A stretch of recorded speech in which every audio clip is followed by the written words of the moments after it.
We're joined in studio tonight with Clodagh O'Mahony. Clodagh is project manager. Good evening, Clodagh. Good evening, Declan. And Clodagh is here, and she's with Coxes Demesne Youth and Community Project Limited. Clodagh, give us a bit of background. What exactly is this all about? Okay.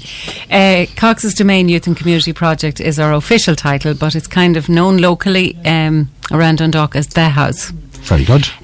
We will be 25 years in existence this October. Started in 1991, first established, and it was begun really by a man called Brian Doyle. I'm sure he's quite well known in the town. Basically, I suppose there were two derelict council houses in Coxes Demesne at the time, numbers 15 to 16 Oakland Park, and Brian had this idea to actually renovate those two houses and to provide a service for young people in the area who were being thrown out of everywhere else, either through their own behaviour or other things, but that he really wanted it for young people who maybe were being put out of school, put out of youth clubs, and needed to learn new skills and be accepted. So that's really where it started.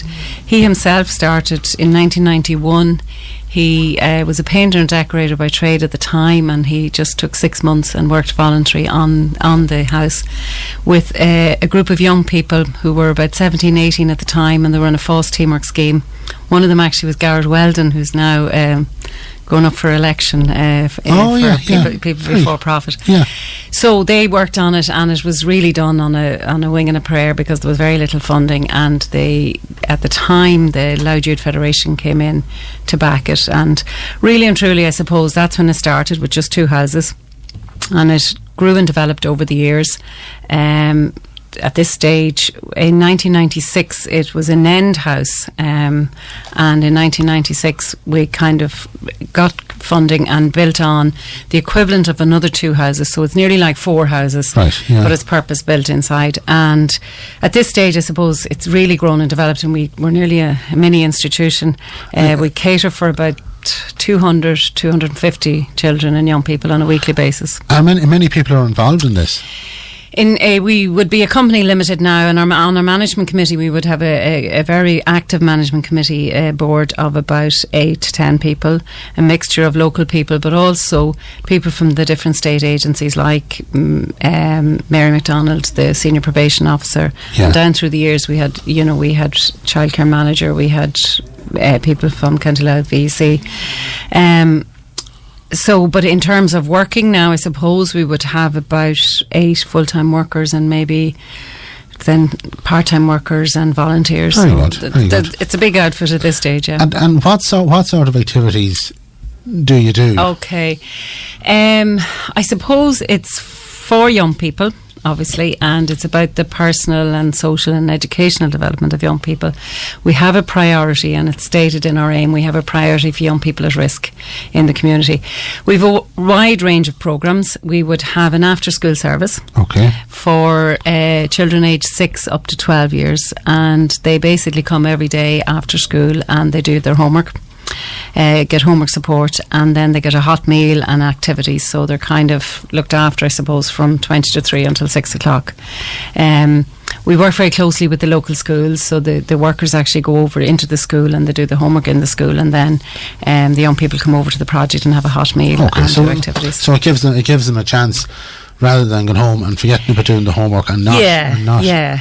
And I suppose if there's parents, maybe some parents out working, or maybe find it difficult to help with the homework. Yeah. And also it's a nurturing space for the young people, and they get a hot, healthy meal every day and activities until 6 o'clock. So there'll be about 32 young people involved in that. Yeah. Very good. There's a lot involved in that. I was reading something you do. Is it the High Voltage Garda Youth Diversion Project? That's another programme. That would be funded. The after school service, parents do pay some fees towards that, obviously, and then it's also funded by the National Childcare Investment Programme. The Garda Youth Diversion Project is funded through the Irish Youth Justice Service and through the Gardaí, and again we work with the local Garda Juvenile Liaison Officer. It's for young people aged 11 to about 16, 17 years of age who are kind of in danger of getting caught up in crime or on the fringes of crime or already have begun down the road of crime. So a lot of we would have 2 full-time workers, but they work with about 50 young people in the year, and a lot of the work would be kind of diversionary activities.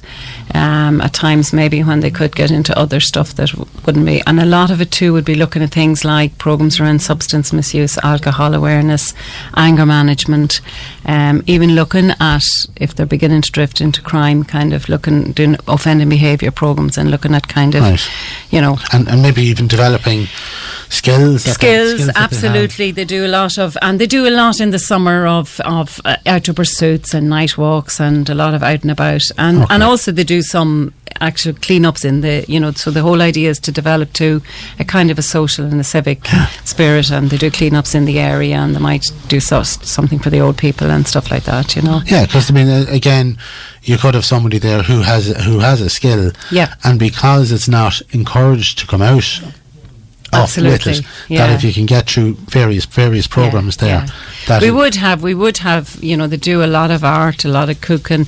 We would have our shed at the back. They would do some woodwork and stuff like that. So computers, we do a lot of IT things like that. Actually, some of the high voltage project, the young people were down here in Dundalk FM, and they did FETAC level 3 in media, so they were out in the street interviewing people, and so it develops a lot of social skills as well. Yeah, it seems to, because I've been reading through what you do, and a lot of it seems to be geared especially from 12 to 17 years, which is children's formative years, that they can go down maybe wrong paths or whatever like that, or they can feel sort of maybe left behind. As I suppose some of the thing would be that maybe support. The homework studies, finding out their skills, or even their people's local sort of community spirit, that they can discover this. That why break it? Let's go and fix it. Let's have it looking nice. And it seems. And I think the big thing with a lot of the young people is to actually try and give them a sense of achievement. They actually do, despite it, they might have the hard front on them, but behind it all, they like to feel they're doing good and they're achieving something. Yeah, because it's the feel good factor. Yeah, absolutely. Is probably a better drug than anything else. Absolutely. That they can get. That at least, and there's a sense of local, of local pride as well. Pride in themselves and pride in their area and in their community. Yeah. So it seems to what do you call it? There would as well as that. Like we would have programs for young people who we've a programme with the Fee College Dundalk, where the young people who for one reason or another they can't manage a full day in the school system, but they're still the school going age, so they'd have a very structured programme, but it would be informal as well, but they would spend 2 hours in school and 4 hours in the project, and the youth workers would go up into the school with them, and then vice versa, the teachers from the school come down and do some stuff in the project as well. So it's kind of a partnership approach. Yeah, there seems to be a lot of connection there with the schools, and with all the different agencies, and sort of with the parents as well. Parents, Gardaí. It's kind of like a catch-all thing there. Absolutely. To assist them, and to try and harness the young people in them without going off the rails. It's a difficult job, but it's what you call it.